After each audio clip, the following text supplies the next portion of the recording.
Bonjour à tous, ravi de vous retrouver dans Smart Job, votre rendez-vous emploi RH. C'est tous les jours du lundi au vendredi, débat, analyse, expertise et vos rubriques habituelles, bien entendu. Bien dans son job, on va parler d'une start-up qui murmure à l'oreille des seniors et qui allège aussi la tâche des propriétaires. On en parle avec Christophe Duprat, le CEO de Clover. Smart et réglo, ça c'est un sujet dont on a déjà parlé, l'accord sur le télétravail. On va faire un premier bilan aujourd'hui avec Étienne Pujol, avocat en droit social, spécialiste de ces sujets. Il est au cabinet Berilo. Et puis dans le cercle RH, un grand entretien aujourd'hui avec Ludovic Valtier. Il est le DRH d'American Express. Ils ont été récompensés sur leur politique égalité femmes-hommes. On fera le point avec lui évidemment. Sur les NAO évidemment, des tensions sur les salaires.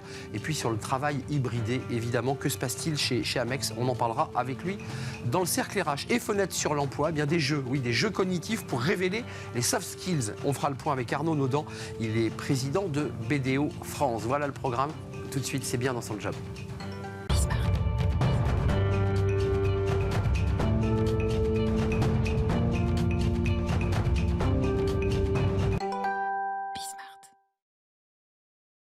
Bien dans son job, on parle d'une start-up. Alors c'est intéressant, c'est une start-up. Quand on dit start-up, on pense des jeunes comme ça un peu branchés de 25 ans. Non, il y a aussi des start-up qui sont montées par des gens, je dirais, plus seniors. Avec tout le respect que je dois à ce mot qui est un peu impropre, on accueille Christophe Duprat. Bonjour Christophe. Bonjour. Vous êtes le cofondateur de Clover. Oui. C'est un trèfle, c'est ça, ça veut dire trèfle? Ça vient de l'anglais clover, un trèfle. Clover, parce que quatre fonctions dans votre start-up. 4 fonctions, effectivement, gestion locative, comptabilité et fiscalité, moteur d'économie et conseil patrimonial pour les investisseurs immobiliers. Alors vous avez vous venez d'horizons différents, vous avez plus de 45 ans, oui. Et vous dites on va monter notre boîte, on est à Station F. Votre idée à la base, peut-être parce que vous l'avez vécu ou que vos clients vous l'ont raconté, l'irritant absolu quand on est un propriétaire et qui fait du locatif, c'est le moment où il faut remplir tous les documents fiscaux. Pour mettre les loyers, savoir ce qu'on a mis, on est en réel pas. C'est un pur casse-tête. C'est ça votre sujet. C'est un irritant.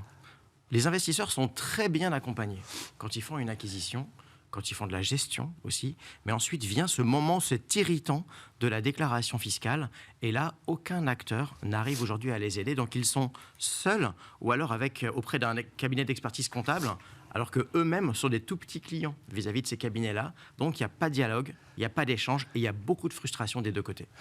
Concrètement, l'idée, c'est que quand on parle de la start-up qui parle à l'oreille des seniors, je ne dis pas que c'est le hasard, mais c'est un peu par hasard. Ces seniors, en fait, pour certains, ils sont auto-entrepreneurs, ils sont devenus indépendants, ils ont quitté le circuit traditionnel du salariat, oui. Et eux, ils ont du temps. Et ils ont l'expérience pour gérer ça. Exactement. En fait, dans notre modèle opérationnel, on a souhaité déjà automatiser tout ce qu'on pouvait réaliser. C'est comme ça qu'on arrive à réduire les coûts. Mais derrière, quand on est jeune et qu'on veut bien faire les choses, quand je dis jeune, je parle d'une entreprise, et qu'on veut bien faire les choses, c'est important de bien vérifier ce qu'on fait et de ne laisser aucune erreur. Le fisc ne vous laissera faire aucune erreur. Donc, on a besoin de vérifier tout ce qu'on produit, surtout dans les premières phases d'amorçage de l'entreprise. Alors ça, c'est le concept, mais ensuite, comment vous allez les chercher, ces fameux seniors dont on parle beaucoup dans l'actualité? Ils ont plein de compétences, ils ont de la valeur ajoutée. Comment on fait là? Comment vous leur proposez ce deal? Alors au départ, ils ont une envie. Ce n'est pas forcément des seniors qui ont quitté l'emploi, c'est des seniors pour la plupart qui sont déjà retraités. Donc des gens qui sont sortis. Donc plus de 60 ans, plus de 65. Plus de 60 ans, plus de 65 ans, et qui ont une expertise, qui ont des expertises qu'ils ne peuvent plus aujourd'hui mettre en valeur, qu'ils ne peuvent plus rendre utiles. Et cette utilité, qui est au cœur des valeurs de l'entreprise, on a souhaité leur rendre. Et donc de leur démontrer de leur utilité. Ça veut dire que ces seniors aujourd'hui, on allait chercher les premiers pour amorcer le modèle. On a construit notre algorithme avec eux, et eux-mêmes, on les a maintenant intégrés à notre modèle opérationnel. Donc très concrètement, chaque liasse fiscale qui est produite par Clover, elle est vérifiée par un comptable expérimenté à la retraite avant d'être télétransmise au fisc. Donc on est bien d'accord, quand on dit senior, c'est d'abord la compétence que vous visez, ce sont des comptables, des commissaires aux comptes, des experts comptables, des gens qui ont fait ça toute leur vie et qui vont verrouiller. Ça représente quoi le marché là? Parce qu'on s'adresse à qui? Vous vous adressez à un marché de combien de personnes là? En termes de seniors ou en termes d'investisseurs? Non, de ceux qui doivent remplir leur petite feuille là. Alors en France, c'est 3 millions d'individus, d'investisseurs immobiliers qui doivent remplir leur déclaration de revenus locatifs. Pour ça, les 2 tiers le font en autonomie, avec du stress, du temps, de l'erreur, qui coûte cher en termes d'erreur. Et 1 tiers font appel à plutôt des cabinets d'expertise comptable. Ils font appel à leurs experts et vous prenez ce marché intermédiaire pour aller les... Qu'est-ce qu'ils vous disent, ces seniors? Parce que ce qui est intéressant dans notre émission, c'est de savoir comment vous remettez, vous remettez en mouvement ces seniors retraités. Qu'est-ce qu'ils vous racontent? Alors déjà, ils sont emballés par le principe. Ils disent oui, ça, je sais parfaitement le faire. Je le fais plus, je m'y remets. Donc on a parfois des modules de formation pour vérifier qu'effectivement ils sont au goût du jour, parce que la fiscalité, elle évolue d'année en année. Donc si on s'est décroché il y a 4 ans, il faut refaire un petit catch-up sur où est-ce qu'on en est aujourd'hui. Et ensuite, on a installé donc vraiment j'appelle ça un workflow, cette démarche où on envoie les éléments pour vérification, ils vérifient, ils trouvent des optimisations, soit uniques et qui vont servir un client, soit modélisables qui vont servir tous nos clients demain. Vous dites, il y a de l'IA. Comment elle s'inscrit, cette IA? Parce que moi, j'avais l'impression que, je ne dis pas qu'on recevait la feuille par courrier, j'imagine que vous l'envoyez par mail, mais comment elle intervient, l'IA, là, dans le travail de... Alors, elle intervient très en amont. C'est vraiment la partie algorithmie, qui ensuite seulement est vérifiée par nos seniors. L'IA, elle intervient pour la reconnaissance des transactions. Très concrètement, on se connecte au compte bancaire de nos utilisateurs et on reconnaît les loyers, les mensualités, les charges locatives, les assurances. Tout ça, ça alimente complètement automatiquement la compta et la déclaration fiscale qui ensuite est donc prête à être vérifiée. Un mot avant de nous quitter, vous avez évoqué le trèfle à 4 feuilles, donc qui porte chance. Le conseil, il arrive quand? À quel moment? Parce qu'une fois que la personne, vous lui avez rendu le service, à quel moment là vous implémentez le conseil? Vous appuyez sur vos seniors ou là c'est une équipe dédiée sur le conseil? Alors c'est les deux. La première partie, elle est là aussi algorithmique. C'est-à-dire qu'on va se rendre compte dans un portefeuille immobilier donné, quelle est la stratégie patrimoniale du client, du cash flow, du patrimonial, de la défisque ou de la transmission. On va se rendre compte lequel des biens du portefeuille va tirer vers le haut ou tirer vers le bas. On va modéliser des nouveaux régimes fiscaux qui sont possibles, qui sont plausibles pour le client. Et on va lui dire, voilà, si vous transformez tel régime fiscal ou même si vous arbitrez un bien en faveur d'un autre, voilà ce qui va se passer, alors que voilà ce qui se passe si vous ne faites rien. Donc ça, c'est le conseil qui est sorti de l'algorithme. Ensuite, il faut aller le passer, le transférer, le transmettre, ce conseil. Et cette transmission, elle peut être qu'humaine, bien sûr. Un tout dernier point, c'est le développement, c'est quoi là? Vous le voyez à combien? L'entreprise, elle est jeune, elle a 1 an et demi, vous avez tous eu des carrières dans la banque et dans d'autres secteurs. C'est quoi là l'objectif? L'objectif, on a déjà 4000 utilisateurs qui nous font confiance aujourd'hui. L'année prochaine, on sera déjà un leader en France de ce domaine-là et on cherche vraiment à révolutionner cet aspect fiscal à travers l'Europe. Il y a une saison pour remplir. C'est quoi votre grosse saison? Avril, mai, juin. On est d'accord. C'est les 3 mois sur lesquels vous allez avoir un focus incroyable de clients qui vont vous dire « je suis perdu, je ne sais pas dans quelle case le mettre, je ne sais pas comment faire ». Et puis évidemment, n'oublions pas qu'il y a quand même un avantage à travailler avec ces seniors, c'est le conseil. Ils ont un recul et une expérience. Merci Christophe Duprat. Clover. Merci beaucoup. C'est bien ça, hein? C'est ça, l'un des fondateurs. Vous êtes 4? Nous sommes 3 cofondateurs. 3 cofondateurs. Une équipe de 14 personnes. Et 14 en plus personnes. de nos seniors qui nous aident sur cette partie vérification. Merci de nous avoir rendu visite. Vous avez compris ce qu'il vous restait à faire, évidemment, quand vous êtes face à ces feuilles, ces abscons complexes. Faites-vous aider et accompagner. Merci de nous avoir rendu visite. On fait du droit. Tiens, ça, c'est pas très éloigné de ce que vous proposez. Et on parle aujourd'hui des accords télétravail. C'est l'occasion de faire un premier bilan et on va le faire avec Étienne Pujol. On parle des accords télétravail. Alors, du télétravail, on en parle depuis presque 2 ans, parce que le Covid est finalement pas si loin que ça. Et on en parle avec Étienne Pujol. C'est l'occasion de faire le bilan des accords télétravail. Étienne, vous êtes avocat en droit social au cabinet Berilo. C'est vrai qu'on a une vision un peu plus précise des accords qui ont été signés, parce que sur ce plateau, on posait souvent la question, alors, on est reparti comme avant ou le télétravail s'est imposé? Ça permet d'avoir une vision un peu globale du sujet. Oui, alors ça entérine effectivement ce que nous, praticiens, nous voyons, mais là, effectivement, la DARES, qui est l'organe statistique du gouvernement, a publié il y a quelques jours une étude de tous les accords qui ont été déposés en 2021 qui avaient trait au télétravail. Donc ça représente plus de 4000 accords qui ont été déposés et ça donne effectivement une perspective assez intéressante post-année de confinement où le télétravail a été plutôt contraint de ce que les entreprises ont mis en place comme best practice, comme disent nos amis anglais, en matière de télétravail. Alors qu'est-ce qu'on peut retenir de ces accords qui ont été signés? Parce qu'il y a eu beaucoup d'accords télétravail signés. Alors déjà premier élément très intéressant pour nous praticiens, c'est qu'il y a eu beaucoup d'accords qui ont été déposés. C'est-à-dire que, vous le savez, le télétravail, on peut le faire soit par décision unilatérale de l'employeur, soit par accord d'entreprise. Et là, on constate que le dialogue social relatif au télétravail a été extrêmement actif, puisqu'il y a plus de 4000 accords qui ont été conclus sur le télétravail. Si on compare à l'année 2019, qui était un peu l'année de référence, il n'y en avait que un peu plus de 2300. Donc vous voyez, on a quasiment doublé le nombre d'accords télétravail. Donc ça montre la vigueur du dialogue social dans les entreprises. Peut-être on bat un peu en brèche quelques idées reçues sur le fait que c'est systématiquement de la confrontation et jamais du dialogue social. Oui, et en plus, dans la majorité des cas, l'immense majorité des cas, ce sont des accords qui ont été conclus avec les partenaires sociaux, c'est-à-dire avec les représentants syndicaux. Là aussi, ça montre la vigueur du dialogue social. Dans ce rapport, premier rapport, qui est une première étape, 2/3 des accords ont traité des conditions de travail. Oui. Ça, c'est assez intéressant parce qu'il y a l'association du temps et de l'espace de travail, mais aussi les conditions de travail. Exactement, et c'est une partie prenante des conditions de travail. Le télétravail, on dit souvent que le travail contraint, on le subit plus qu'on n'en est acteur.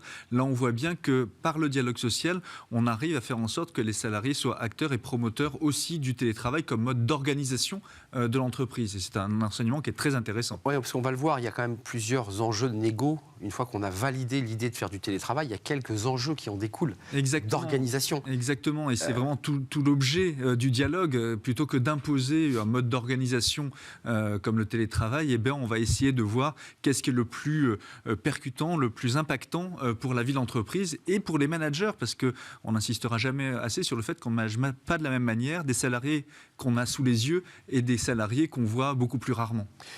Quels sont les autres enseignements qu'on peut tirer de cette étude? Alors, il y en a beaucoup. Il y a des secteurs qui étaient déjà en avance sur le télétravail et on voit que des nouveaux secteurs apparaissent qui ont conclu des accords télétravail. La fonction publique, par exemple, elle a triplé le nombre d'accords télétravail en 2021 par rapport à 2020, ce qui est quand même assez significatif. D'autres secteurs d'activité, le commerce, le transport, la logistique, ont aussi signé des accords télétravail. Donc, ça couvre des secteurs d'activité beaucoup plus grands. Alors là, Étienne, on va rentrer dans ce qui se dégage de ces accords, parce que dès le début, les gens pensaient que ça serait l'obligation d'un vendredi pour tout le monde. En fait, non, c'est très disparate, en fait. C'est assez disparate. Alors, il y a des tendances qui se dégagent, mais on voit effectivement que des retours d'expérience permettent de construire. D'ailleurs, ce qu'on remarque aussi, c'est que les accords sont, l'immense majorité d'entre eux, des accords à durée déterminée, de 1 an, renouvelable, ce qui permet de remettre quelque part le travail... Puis de se réadapter Exactement, de coller au plus près de l'organisation. Et ça, c'est un enseignement qui est extrêmement riche, extrêmement positif, parce que ça nourrit le dialogue social aussi. Quelques éléments quand même, parce qu'il faut une moyenne de 3 mois d'ancienneté pour accéder au télétravail. Oui, ça, c'est intéressant. Ça, c'est intéressant et c'est une surprise. On arrive dans la boîte, on ne peut pas être tout de suite en télétravail. Non, et je dirais que c'est plutôt simple parce que ça permet aussi de s'intégrer dans les équipes. On le voit, on constate. Aujourd'hui, on vient à l'entreprise plus pour la machine à café et les interactions sociales que pour produire. La phase production, on est beaucoup plus productif quand on est chez soi parce qu'on n'est pas dérangé, on n'est pas perturbé, etc. Quand on arrive à éliminer les Teams. Mais d'une manière générale, effectivement, on constate qu'il faut une condition d'ancienneté, voire que parfois les CDD sont exclus du télétravail pour justement qu'ils s'imprègnent de la culture d'entreprise plus rapidement. Enfin, ça veut dire aussi, j'interprète, mais que quand on accède au télétravail, c'est que c'est une sorte de gratification. Et le CDD peut le prendre comme ça, en disant, moi, je n'ai pas droit au télétravail. Oui, ça peut être vu comme ça. Mais parce que ça concourt aussi à la qualité de vie au travail et à l'épanouissement des collaborateurs. Et puis enfin, ça c'est l'élément dont on a beaucoup parlé, mais c'est validé à travers ce que vous nous apportez ce matin, c'est l'hybridation. Oui. Il y a le full remote, non. Full remote, non. Il faut dire que beaucoup d'entreprises, notamment des GAFAM, en reviennent, et pas uniquement chez Elon Musk, mais beaucoup d'entreprises en reviennent en disant nous, on a perdu totalement contact avec nos collaborateurs. À la limite, ils seraient prestataires de services indépendants, ça serait exactement la même chose. Donc, on ne fait pas de lien social. Donc, la moyenne, c'est plutôt 2 jours par semaine, avec des jours fixes et des jours volants. Beaucoup d'accords, là aussi, c'est plutôt un retour d'expérience, prohibent le télétravail le vendredi et le lundi, constatant que les salariés soit étaient moins productifs, soit étaient quasiment pas joignables le vendredi et le lundi, probablement pour des raisons personnelles.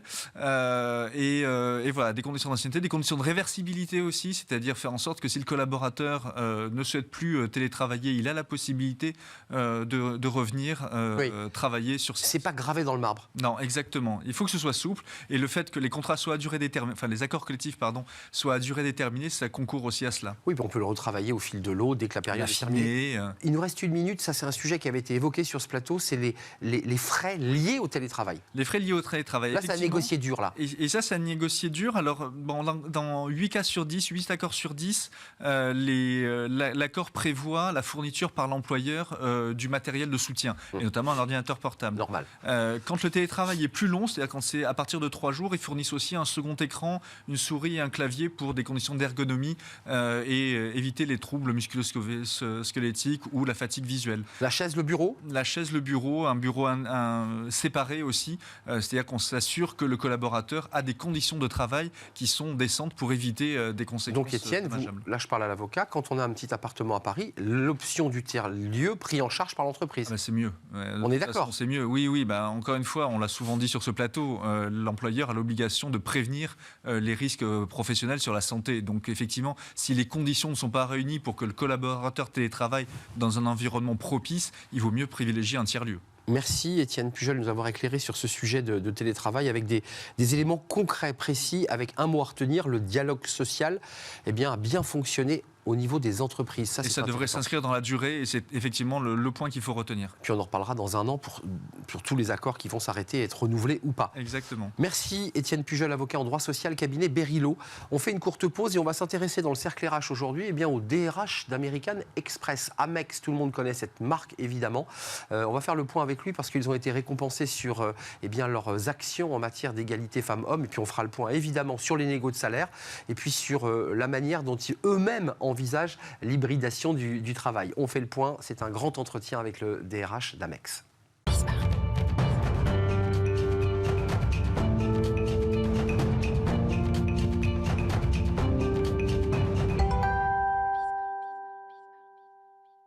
Le grand entretien aujourd'hui dans le cercle RH avec le DRH d'American Express. Alors tout le monde connaît American Express, c'est une marque mondialement connue évidemment, et on accueille Ludovic Valtier.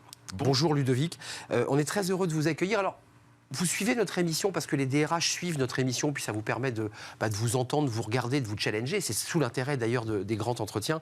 Un petit mot sur votre parcours, parce que j'ai lu dans une interview que... au début, les DRH, c'était pas trop le parcours vers lequel vous alliez. Vous avez fait un bac S, vous avez fait du droit. Et ça, c'est intéressant parce qu'on voit aujourd'hui que vous êtes passionné par ce métier. Comment on arrive à devenir le DRH et DRH d'Amex ? En fait, moi, ce qui me plaît dans les ressources...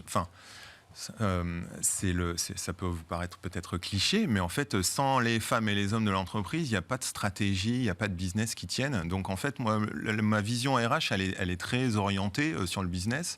Donc en fait, même si j'ai au départ un parcours scientifique, puis juridique, tout ça nous se relie en fait, s'imbrique pour faire avancer l'entreprise dans laquelle on travaille. En 2 mots, c'est quoi votre métier ? C'est quoi être DRH ? Être DRH ? Ouais, et DRH, c'est accompagner les femmes et les hommes de l'entreprise, le business, dans un but commun avec... on ne sait pas mieux, on ne sait pas avant les autres. Nous, on offre une autre perspective, un autre angle à nos collègues des différentes unités opérationnelles. On challenge leurs idées et puis on accompagne les femmes et les hommes dans leur développement de carrière et au sein de l'entreprise. On va revenir sur les 800 collaborateurs, Great Place to Work, avec cette récompense sur l'action que vous menez concrète sur les femmes, la place des femmes dans l'entreprise. Et c'est un sujet fondamental aujourd'hui.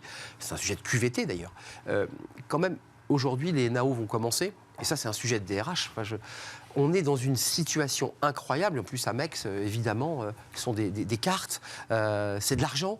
La question des salaires, c'est quand même, pour tous les DRH, un peu la période de Noël. Alors, c'est la période des cadeaux pour les enfants, mais c'est un petit peu la période difficile pour les DRH, parce que c'est le moment où les entretiens annuels, les négociations de salaire, vous êtes dedans, là, j'imagine. Ouais, on est en plein dedans. C'est toujours une période un peu charnière, qui est... Oui.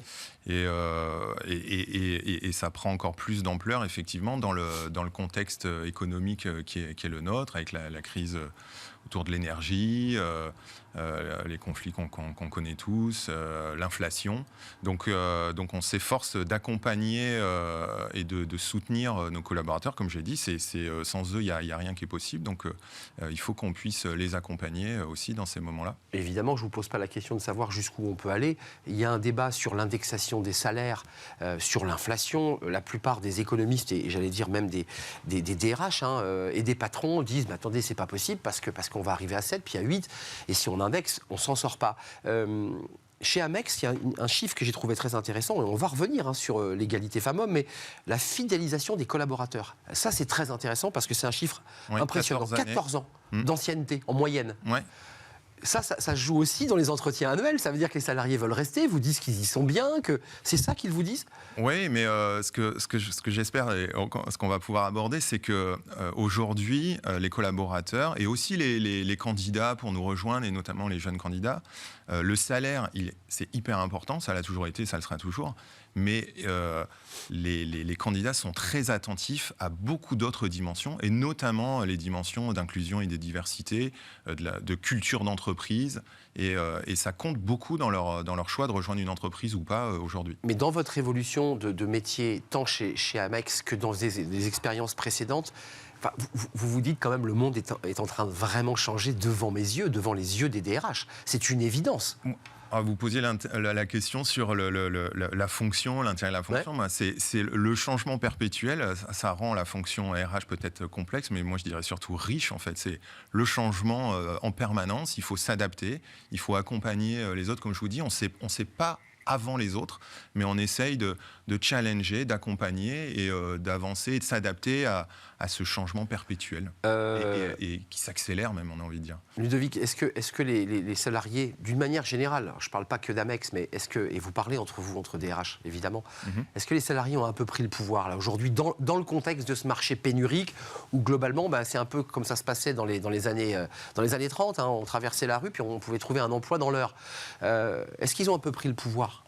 Je ne sais pas si on peut dire ça comme ça. Moi, ce que je sais, c'est que les entreprises, il faut qu'elles se positionnent sur ces sujets de société. Moi, je crois énormément à la société civile, aux entreprises qui peuvent faire changer les choses, bouger les lignes.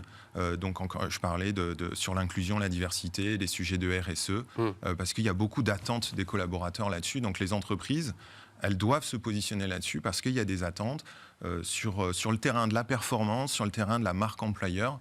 Il n'y a pas le choix, ça c'est certain. Dans les négociations, et on va arriver évidemment aux enjeux d'égalité femmes-hommes, parce que ce sont des éléments aussi qui font que vous gardez vos collaboratrices et vos collaborateurs. C'est des éléments différenciants, j'ai envie de dire. Exactement. Qu'est-ce que vous mettez sur la table pour dire aux salariés, écoute, je ne peux pas aller au-delà de 3,5, je ne veux pas déflorer vos négociations, mais en revanche, tu as vu, on a aussi d'autres choses à te proposer. On t'offre cela. Ça rentre dans la négociation. Quels sont les outils que vous avez dans votre caisse pour apporter cela ? Comme je l'ai dit tout à l'heure, il y a vraiment tout ce qui va être autour de la culture d'entreprise. Chez American Express, il y a une culture d'entreprise très très forte, il y a un ADN très fort et qui, en fait, tout le monde dit ça et c'est un petit côté tarte à la crème. Ouais, c'est ça, je suis entièrement d'accord. Mais c'est vrai chez vous, quoi. C'est ça. Mais c'est vrai chez nous, mais d'autres vous diront la même chose. Mais on se retrouve sur un socle commun de valeurs communes qui fait que dans des moments difficiles, comme par exemple la période Covid, on s'aperçoit qu'il y a des entreprises qui s'en sont peut-être un peu mieux sorties que d'autres. Et moi j'ai la faiblesse de penser qu'American Express, on a su saisir les opportunités, par exemple j'espère qu'on pourra en parler aussi, l'hybridation du travail. Et on va y venir. Voilà. Great Place to Work, Best Workplace for Women. Ça, c'est une certification, donc c'est un travail long. On est accompagné, mais c'est long. Ouais. Vous êtes certifié. Il ressort, ça c'est quand même très intéressant, 98% des femmes travaillant chez Amex France sont traitées équitablement, quel que soit leur sexe, 98%. Et 90% des femmes travaillant chez American Express France déclarent qu'il y fait bon travailler. Ça, pour le DRH, évidemment, c'est du miel. En tout cas, ce qui est certain, c'est que nous, on est très très fiers d'avoir cette labellisation et puis très humble aussi parce qu'on n'est jamais arrivé sur ces sujets-là. Donc les efforts, ils sont continus et ça ne s'arrête jamais. Mais ce qui est intéressant dans cette enquête, donc d'avoir été labellisé Great Place to Work, d'avoir obtenu ce label Best Workplaces for Women, ce sont nos salariés femmes et hommes confondus, qui nous le disent, puisqu'il y a une enquête interne, anonyme, indépendante, et merci d'avoir partagé ces chiffres, parce que voilà, ça nous prouve encore une fois beaucoup de fierté et beaucoup d'humilité qu'on est dans la bonne direction. Il y a la politique d'Amex, notamment sur le temps de vie perso et vie pro. Et souvent, les femmes sont impactées, elles sont en première ligne sur ces sujets. Et vous, le DRH, vous avez des femmes qui vous disent « mais moi, je ne peux pas parce que j'ai la garde d'enfants, parce que j'ai divorcé, parce que... » Ça, c'est un focus aussi que vous avez fait pour améliorer la mobilité. Ça, c'est un vrai... Et donc, qui amènera aux questions de télétravail. Oui, exactement. Donc l'appréciation notamment des femmes au travers de l'enquête, au travers de la labellisation, nous on porte nos efforts, j'ai envie de dire, autour de favoriser le développement de carrière des femmes, les aider à développer, l'équilibre vie professionnelle, vie personnelle, vous en parliez, et puis il y a peut-être aussi, on pourra peut-être en parler, une notion aussi de favoriser la mise en place de réseaux d'entreprises. C'est quelque chose, et de mentoring auquel je crois beaucoup. Si je m'arrête sur l'hybridation du travail, oui, de fait, elle arrive. L'équilibre vie pro, vie perso, le Covid... challenge pour tous, nous a fait vraiment changer dans un autre monde. Et donc, c'est une bascule. Ce qu'on a mis en place, on appelle ça Amex Flex chez nous. C'est 3 jours à la maison, 2 jours au travail. 3 jours maison, 2 jours travail. 2 jours au bureau. On a un avocat juste avant qui disait que la moyenne des accords télétravail, c'était plutôt 3 jours travail, 2 jours maison. Hein. Nous, on a été plus loin. Vous allez plus loin. On a été plus loin et on a même encore été plus loin parce que ce que je vous dis là, c'est la formule standard et on a même offert aux collaborateurs qui le demandaient la possibilité de travailler aussi en 100% virtuel. C'est une moyenne. Ça, vous avez l'option ? Oui. En pourcentage sur les 800 collaborateurs, combien sont en full remote ? Alors, c'était vraiment très libre. Et nous, ce qu'on a constaté, c'est qu'on a 86% de nos collaborateurs qui ont opté pour la formule standard hybride. Et ce qui nous va assez bien dans le sens, la logique, c'est vraiment aller chercher le meilleur des deux mondes. La flexibilité du monde du travail à la maison. On parlait de l'équilibre vie professionnelle, vie personnelle. Et puis, on croit énormément, parce que je parlais de culture, je parlais d'ADN, je parlais du bien vivre ensemble. Venir au bureau, se retrouver, les interactions en personne, on y croit toujours. C'est ce qui a fait notre histoire, c'est ce qui va continuer à faire notre histoire. Donc, ce meilleur des deux mondes, nous, on y croit énormément. Et 86% des collaborateurs ont adhéré à cette formule. Amex, quand on en parle, s'il y avait des mots-clés sur un nuage de points, on pense à voyage, on pense à miles. C'est vrai, c'est associé à cela. Il y a aussi la culture américaine dans Amex. Est-ce que, vous êtes évidemment le DRH France, d'Amex France, mais est-ce que cette culture américaine, elle imbibe vraiment ? Parce que ce que vous nous racontez là, quand on parle avec des dirigeants américains, ils vous disent ça. Ils sont vraiment dans cette stratégie, cette logique-là. Moi, je pense que ce qui fait un des éléments qui fait notre force chez Amex France, c'est le mix, l'imbrication d'une multiculturalité, en fait. Amex dans le monde, c'est plus de 70 000 collaborateurs. Amex en France, c'est 800 collaborateurs. On a clairement cette culture anglo-saxonne, mais on y apporte aussi notre culture française et européenne et toutes les entités autour de nous aussi. Donc moi, je pense que c'est vraiment la combinaison des deux qui nous permet aujourd'hui d'être très agile. Et puis, j'ai la faiblesse de penser, notamment sur l'hybridation, par exemple, plutôt différenciant. On va vraiment à l'avant chercher des choses. Dans les engagements QVT, parce que c'est ces choses qui d'ailleurs sont normatives aujourd'hui, hein, c'est les index pénicaux, et vous êtes évidemment, grâce à cela, vous aurez un très bon index. Il y a l'inclusion, il y a la diversité, il y a l'idée d'ouvrir les entreprises à une population la plus large, dont une partie se sent exclue. Quels sont vos engagements en matière d'inclusion ? Vous avez vu que le sommet de l'inclusion a fermé ses portes il y a quelques jours, c'était au ministère de l'économie et des finances. Et quels sont vos engagements ? Notre stratégie, elle doit, pour porter ses fruits et porter de l'impact, elle doit s'inscrire à plusieurs niveaux.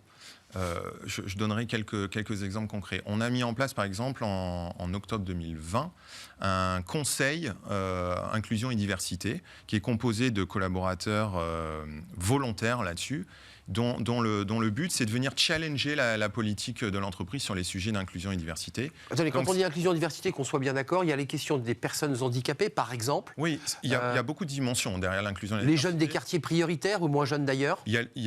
Exactement. Il y a des populations dites plus éloignées de l'emploi, comme vous pouvez le dire. Il y a la notion de handicap, il y a l'intergénérationnel, il y a l'égalité femmes-hommes. Il y a beaucoup de dimensions derrière l'inclusion et la diversité. Le but, c'est vraiment d'avoir une entreprise diverse, donc avec toutes ces dimensions-là, pas seulement parce qu'il est moralement bien de le faire, je parlais des valeurs, Ouais, je suis d'accord. mais parce que c'est aussi un levier de performance. Parce qu'une communauté de travail, un groupe de travail hétérogène, diversifié, avec des âges différents, des genres différents, etc., il est collectivement plus intelligent qu'un groupe stéréotypé. Donc c'est aussi un levier de performance et c'est totalement assumé et intégré sur l'ensemble des collaborateurs. L'environnement dans lequel vous évoluez, je l'ai évoqué, ce sont des cartes de paiement Amex, avec des accords que vous passez avec des réseaux de commerçants, avec des grands groupes, parce que tout l'enjeu, il est là. Vous parlez avec qui? Plutôt des DRH de la banque? C'est qui vos interlocuteurs? Vous vous challengez où, vous, en tant que DRH? Nous, il n'y a pas de limite. Vos collègues? On va chercher, on va chercher les idées, les bonnes idées partout où elles sont. Donc vraiment, on a une de nos, ce qu'on appelle nos comportements de leadership, qui s'appelle Lead with an External Perspective. C'est vraiment cette notion de curiosité. Donc il n'y a pas de cloisonnement et on va chercher les bonnes idées partout où elles se trouvent. Ce Conseil diversité, équité, inclusion 2020, ça veut dire que vous avez déjà, Ludovic, un petit tableau de bord, un petit rapport comme ça, en recul. Qu'est-ce qu'il en ressort? Qu'est-ce que les collaborateurs vous demandent? Parce que tous ces sujets-là vous challengent, vous, comme DRH, à l'embauche. Les jeunes vous disent, moi je veux bien venir chez Amex, mais qu'est-ce que vous mettez sur la table? On met en place beaucoup de formations. Par exemple, sur les stéréotypes, sur les biais inconscients dans les processus décisionnels. On fait venir des intervenants extérieurs aussi. Je parlais de cette curiosité d'aller chercher à l'externe aussi. Donc on met en place des conférences pour sensibiliser sur des sujets autour du handicap, autour de l'orientation sexuelle. On communique beaucoup. On a par exemple, si je donnais quelques exemples, autour de la Pride, contre l'homophobie. Et encore une fois, nos collaborateurs en interne et nos candidats à nous rejoindre en externe, ils nous attendent sur ces sujets. Vous êtes dans les NAO, les négociations de salaire, puis aussi des campagnes de recrutement.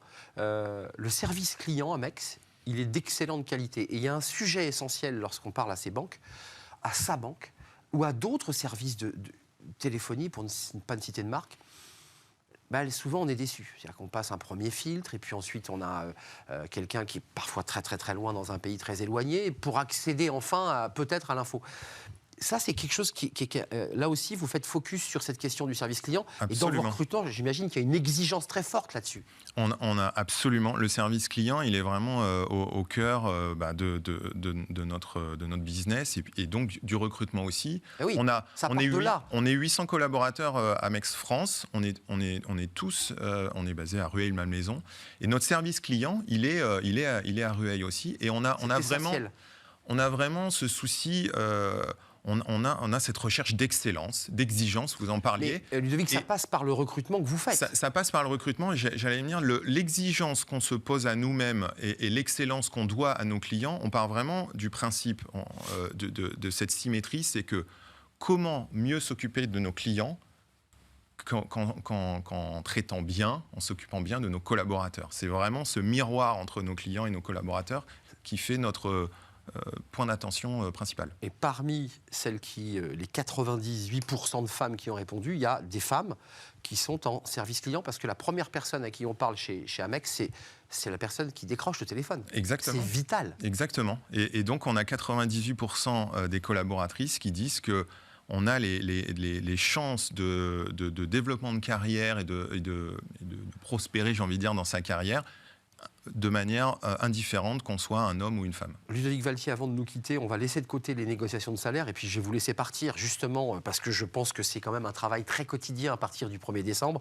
Les recrutements, c'est quoi là Est-ce qu'on est dans un moment, dans une situation économique compliquée ?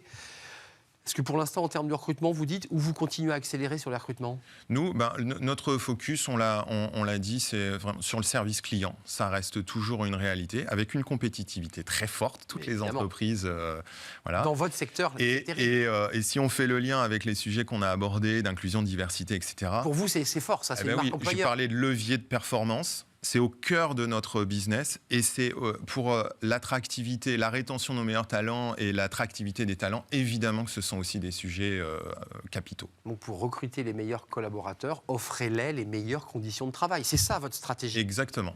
Merci Ludovic Valtier d'être venu nous répondre sans détour à toutes ces questions. Et je rappelle que vous avez eu cette certification Great Place to Work for Women, la place des femmes chez Amex, et vous avez été certifié sur tous ces sujets, et il y en aura d'autres, j'en suis sûr. Merci de nous avoir rendu visite. DRH American Express France. Merci infiniment. On termine notre émission avec Fenêtre sur l'emploi et on parle de jeux, mais vous allez voir, pour recruter.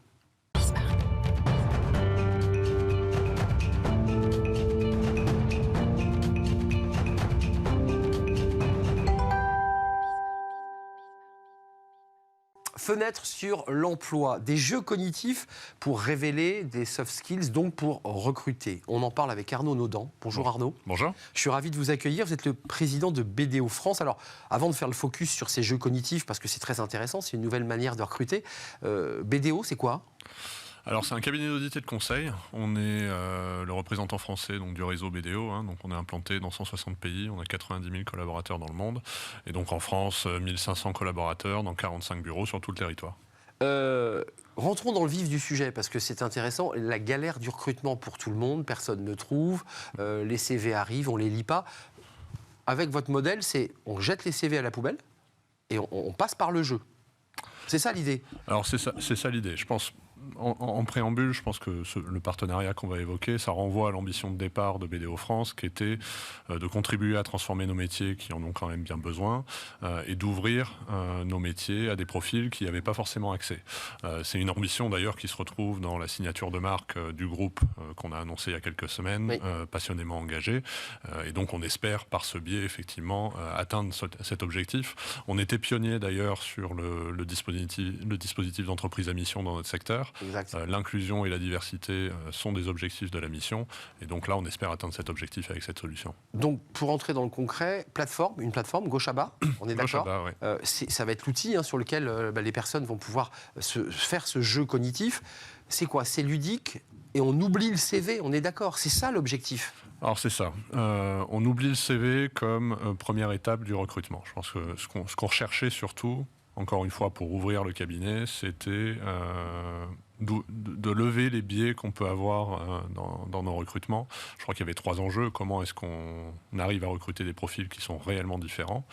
Comment est-ce qu'ensuite on lutte contre ces biais ? Je pense qu'on est tous des humains, nos recruteurs aussi, et même si on se forme... Même l'algorithme parfois se trompe, vous avez vu. Effectivement, je pense que ce n'est pas une science exacte, le recrutement. Mais néanmoins, voilà, comment est-ce qu'on arrive à lutter contre ces biais ? Et là, on pense qu'on a trouvé une solution qui, effectivement, au-delà même, va nous permettre de repenser complètement le processus de recrutement et d'avoir un côté ludique et qui donne une bonne image de l'entreprise. C'est ludique, bonne image de l'entreprise, ça donne un côté finalement moderne. L'objectif, c'est quoi? C'est quand même de répondre et d'ouvrir le champ du recrutement à des personnes qui, naturellement, auraient dit moi, j'y vais pas, j'ai pas le bon CV, ça colle pas. C'est ça la vraie difficulté aujourd'hui. Oui, c'est ça, des personnes qui, soit auraient pas répondu à une offre, soit qui auraient transmis leur CV, mais du fait... je dirais, de préjugés, n'auraient pas passé le code du CV. Là, ce qu'on va leur faire, c'est vous allez sur notre espace carrière, vous créez un compte et vous faites un parcours de jeu vidéo qui dure environ 45 minutes. Ah oui, donc c'est du jeu cognitif, c'est du jeu vidéo, c'est-à-dire c'est très moderne, c'est très jeune, oui, d'accord ? Tout à fait, c'est l'association d'un ancien gamer avec une chercheuse en sciences cognitives. Donc vous avez un parcours, 8 jeux vidéo, et ces jeux vont permettre d'apprécier des soft skills.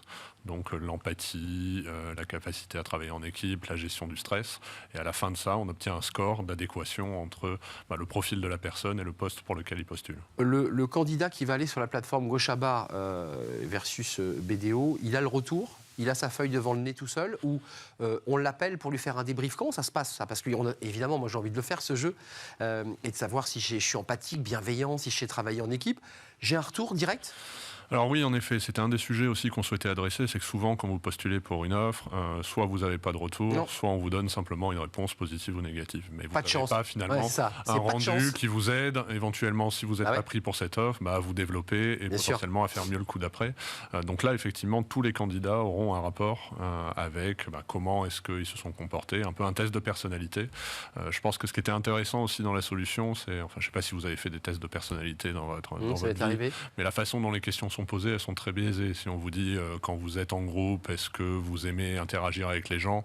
Bon, si on vous pose cette question dans un processus Si de on a envie recrutement, il faut répondre oui. vous allez répondre oui. Bah oui. Exactement. Donc le résultat Ça, est c'est vrai. biaisé par définition. Ouais. Là, on les fait jouer à un jeu vidéo. C'est très intéressant à voir et à tester. Et effectivement, à la fin, on transmet un rapport au candidat qui lui permet de se positionner.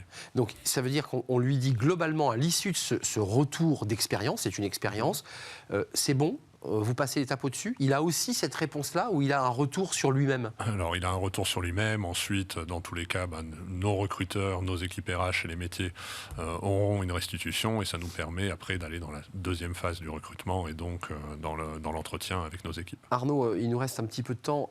Souvent, on disait que le jeu cognitif, et il y a plusieurs autres options de jeux de ce type sans CV, c'est pour des postes à faible qualification. Vous le contestez, ça? Parce que j'ai le sentiment que ça marche aussi pour des postes à haute qualification. Ah oui, complètement. De toute manière, dans le groupe, on ne recrute essentiellement que des personnes. On vend de la prestation intellectuelle. C'est pour ça que je on vous fait de pose la question. valeur pour nos clients. Non, moi, je pense, et d'expérience, que les personnes qui sont les plus aptes à performer dans nos métiers, il y a le vernis technique, mais le vernis technique, Tout le monde l'a. c'est notre job. Bah ouais. En plus, c'est nous qui formons les équipes.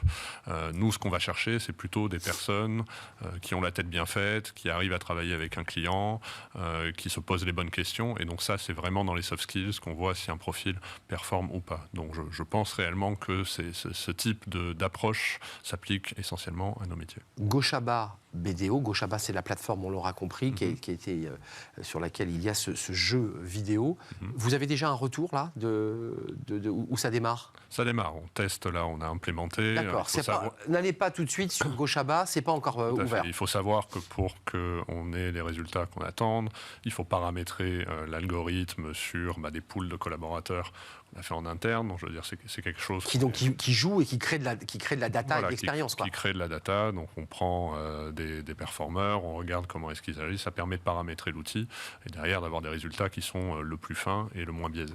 Là, c'est intéressant ce que vous nous dites, vous faites rentrer dans les coulisses, parce qu'en fait, pour que l'algo fonctionne bien, il faut que vous ayez aussi un panel en amont. Il a besoin de data. Ouais. Et il a besoin de data, et que le panel ne soit pas biaisé non plus. En effet. Si vous mettez que des performeurs, ça modifie le jeu, quoi. Ouais, mais il n'y a que des performeurs chez nous. Vous avez que des performeurs. C'est ça que je voulais vous faire dire, Arnaud Naudan. Exactement, merci d'avoir posé la question. Mais indirectement, je vous l'ai fait dire. Merci Arnaud, vous êtes le président de BDO France, 90 000 collaborateurs dans le groupe. Dans le monde, ouais. En France 2000 collaborateurs. C'était un plaisir de vous accueillir. N'allez pas tout de suite sur la plateforme. Elle ouvre quand, la plateforme? On pense que d'ici début d'année, on va dire premier trimestre 2023, on sera opérationnel. Eh bien, vous voudrez nous en parler quand elle fonctionne vraiment. Avec On plaisir. essaiera de la voir en vrai, cette plateforme. Merci à vous Arnaud d'avoir conclu notre émission. Merci à vous tous de nous suivre avec fidélité. Merci à toute l'équipe. Merci à Xavier pour la réalisation. Merci Alexis pour le son. Merci à Nicolas Juchat. Et merci à Lily pour l'accueil invité. C'était un vrai plaisir de partager ce moment. Portez-vous bien. Je serai là demain. Bye bye.